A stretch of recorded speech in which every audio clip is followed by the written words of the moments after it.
Okay, this is video number 4 in the series of titration videos. And in this case, we're going to do the same thing we did with our weak acid, titrating with a strong base, only we're going to titrate a weak base with a strong acid.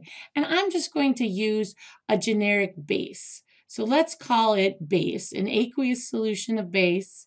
And Kb for this base, to make it simple, is going to be 10 to the negative 4th. I don't know what it is. I'm just making it up. So into our solution, we will have 25.0 milliliters of 0.10 molar B in aqueous. So we're going to start with the same amount. And over here, we're going to put into our burette, I cleaned up our burette a little bit, 0.10 molar hydrochloric acid. So that's our source of H+. Now, I'm going to do this, but I'm going to just do it on the graph.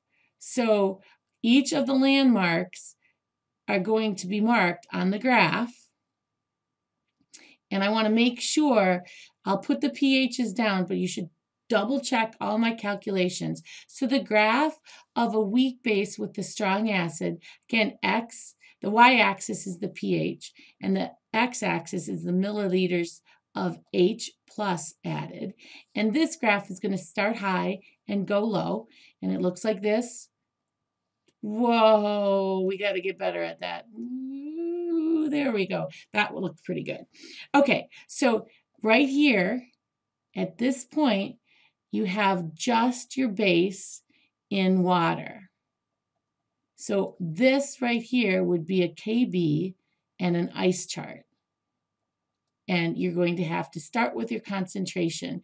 So when you plug it in, it's just your base plus H2O goes to BH plus OH minus. So your X here is going to be OH minus 0.10 minus X squiggly. And so you have X squared 0.10 minus X is equal to the Kb, which we set up to be pretty easy, 1 times 10 to the negative 4th. And so when I'm done calculating, just at the edge of approximation, but we're going to approximate the X. When you're done with that and you calculate it, you should have 11.5 as your pH right here. Now you start adding, again, so you have a buffer region. This is the region where the pH doesn't change very much. Now I tend to use, there are 2 different Henderson-Hasselbalchs, but because I always use the same one. I use pH equals pKa plus the log of the base over the acid. So in this case, base over the acid. Let's call it that way. Now, so when we do use Henderson-Hasselbalch with a basic reaction, you always have to go to the conjugate acid and get the pKa. And I chose Kb is 10 to the negative 4, so it's pretty easy to find Ka, which will be 10 to the negative 10th. So pKa will be equal to 10. So when we do the stoichiometry chart for this, it'll be base plus H plus goes to BH plus. And this, of course, is a stoichiometry chart because we have strong on the left. And when you put in your numbers, it'll look just like the other video we did. Start with 2.5.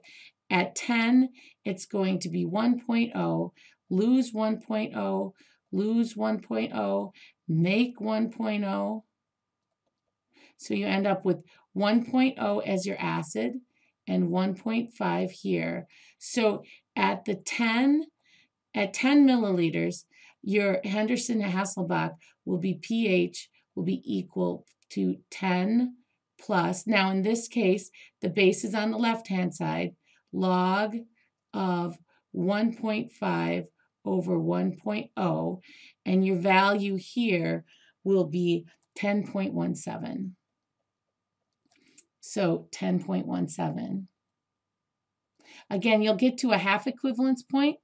Remember, you don't know where that is when you're actually titrating. That's where the pH is equal to the pKa of the conjugate acid. In this case, it'll be 10.00. And you should check this at 20 when you finish it, ooh, I don't know if I did this. I'm just going to leave you to find that at 20 point. Now, when you're at the equivalence point, your pH will be less than 7 because all you have left is your weak acid in water.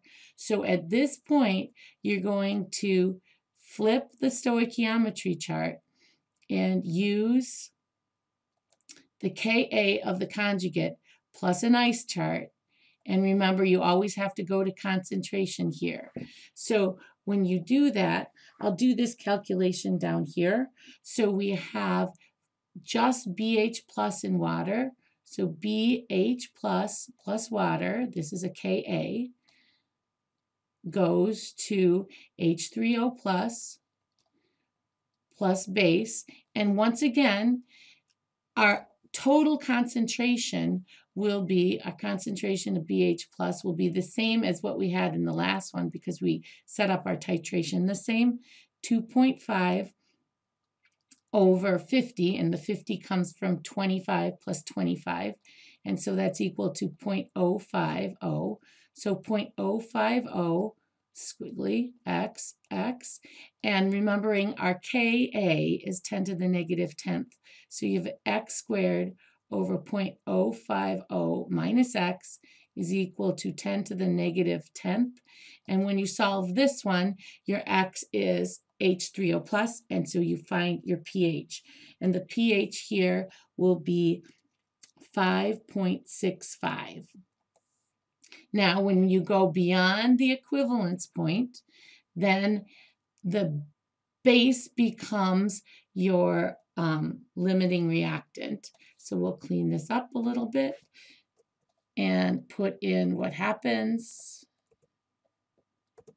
And so here we'll have 4.0, and here is minus 2.5 and minus 2.5. And again, you do make some of this, but this doesn't add to the overall pH because your pH is completely determined by the excess H plus 1.5. So you have H plus when you are in excess equal to 1.5 millimoles over 65 milliliters. And I actually did punch this calculator, I think. No, I didn't. But it ends up as pH at this point is equal to 1.63. So right there is 1.63. So this is the graph. So right here, let's call this the half equivalence point, where pH is equal to the pKa of the acid, of the conjugate acid. Or if you use the other Henderson-Hasselbalch, POH is equal to pKb. Here, what you're going to do is flip and use your ice chart, and you have 5.65. And then when you're, and again, that's your equivalence point.